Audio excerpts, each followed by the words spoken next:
It's freebies, it's entitlements. It's what we got to get rid of. Therefore, I want to get rid of the farm bill. Because we need to get the federal government out of marketing our produce. 2 years ago, wheat was at $17 a bushel. What was the farmer's answer? Dump every metric ton they had in storage on the market and drove the price right back down on the American farm. Where'd all that money go to? I mean, you're talking about millions of metric tons across the United States. And that money, who knows where it went. But yes, country of origin labeling, you can go in there and it's been packaged.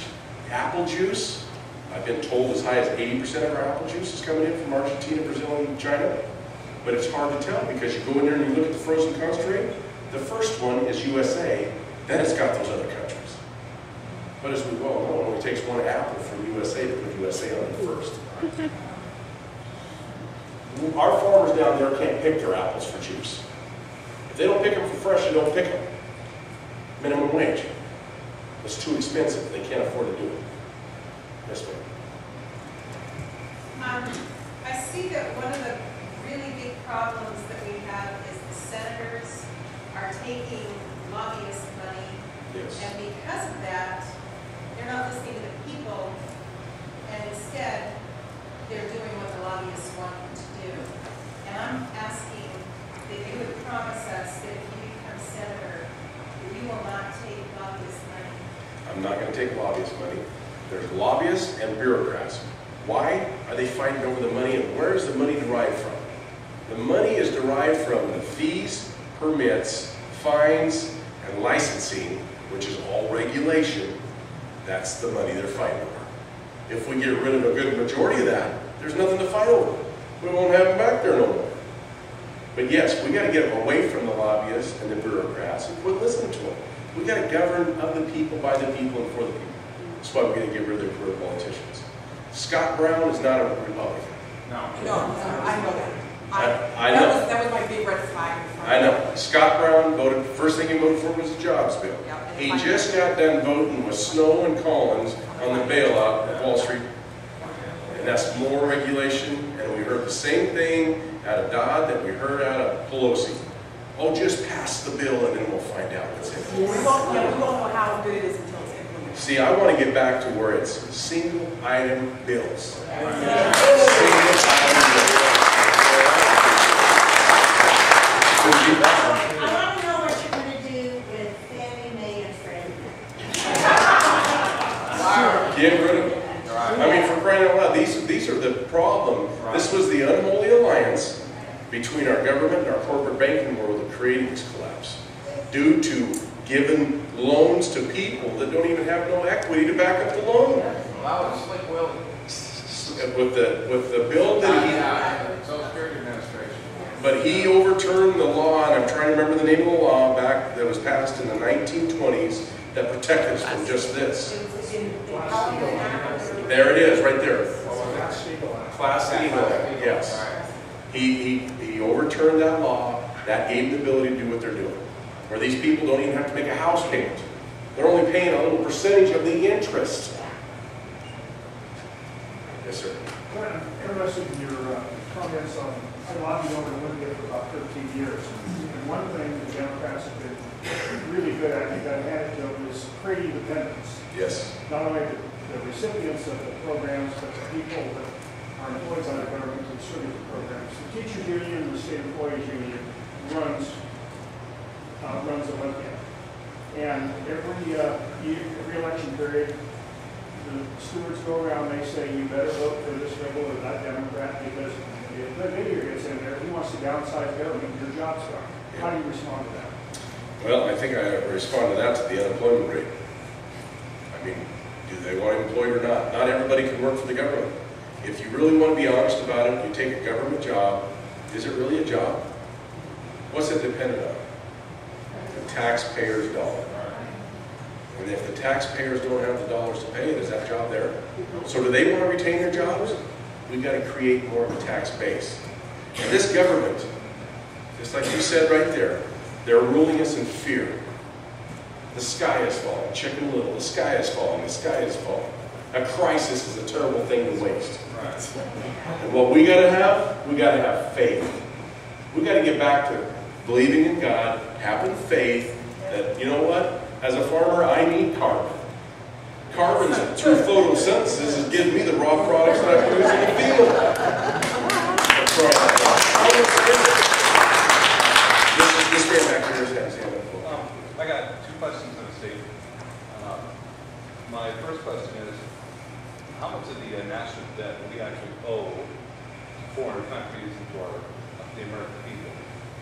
And what do you plan to do to the part that we owe to the Federal Reserve or whoever it is that we owe?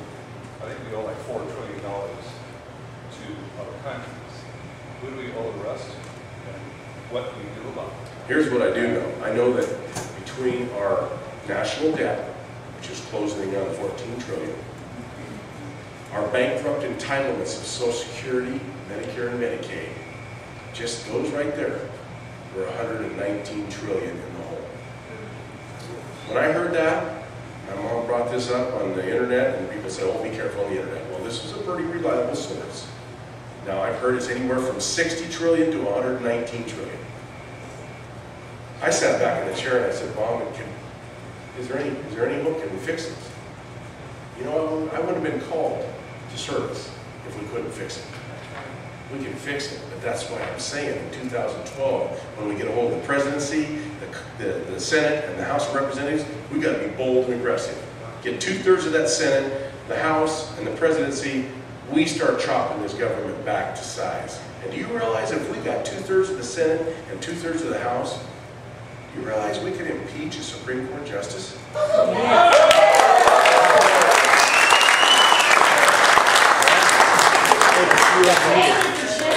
So at the beginning, you said it'd be rough on you. Yes. It's still not going to be that rough. Okay. So the average American has a attention span of this much. Yep. So your 15-second commercial cannot have game plan in it every single sentence. Okay. But you hold a valuable 18-page document that is the framework of everything that you're saying. My request is for all us females who care less about football. You're on the left side. That you exchange some of your game plan for the word framework. And for the short attention span, every single word that you've said is filled with passion about the defense of our life, our land, and our liberty. That's a 15-second commercial that you can give to people who aren't thinking that Dino Rossi cannot say because he doesn't have the passion and his heart is not for the American people. It's because he is name recognition. Thank you.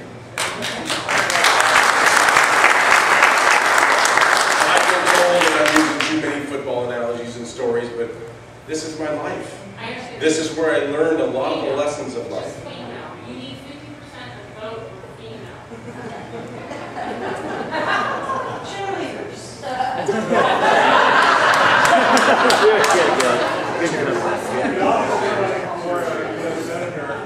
It used to be elected, constitutionally, it used to be elected in a different way. It used to be 17th elected by the Amendment. legislature. Yeah.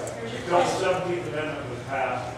And then we saw from that point on in 1913 a really radical growth in the federal government because there was no interest, no representation for the rights of the state. Would you support a repeal of the 17th Amendment? Yes, sir, because that's where we lost our state.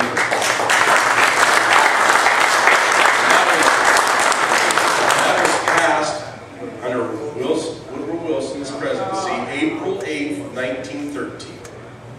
I've got it down. And believe me, what happened there was, see, the 17th Amendment usually are legislators that we elect. Our founding fathers wanted us, we the people, to focus more locally.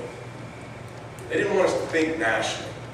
We think locally, we elect the right people to represent us to the state. They elect the senators.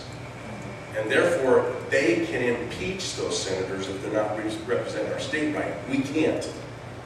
That's where we lost the hold of our state reins.